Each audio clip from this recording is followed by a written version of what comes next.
Namanganda kutilmagan voqea ro'y berdi. Assalomu alaykum aziz yurtdoshlar, kanalimizga yangi bo'lsangiz obuna bo'lishni unutmang. Like bosgan insonni Xudoyim doim qo'llasin.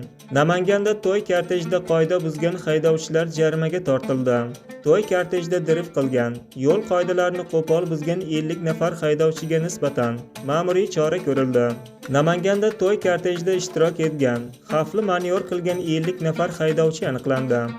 Ichki ishlar ma'lumotiga ko'ra, ularning ayrimlari drift harakatlarini qilgan, yo'lning qarama-qarshi yo'nalishiga chiqqan, transport hamda piyodalar xavfsizligiga tahdid solgan. Bu holatlarni qo'pol videoga olinib, ijtimoiy tarmoqlarga tashlangan. Sud qaroriga muvofiq 25 nafar haydovchi 1 yilga haydovchilik huquqidan mahrum qilinuvchi, eng kam ish haqqining 25 baravari miqdorda jarimaga tortildi.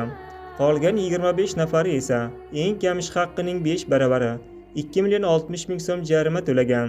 Ma'lumot o'rnida Andijonda ham to'y korteji bilan bog'liq qo'pol qoidabuzarliklar uchun haydovchilarga nisbatan chora ko'rilgani ma'lum qilingan edi.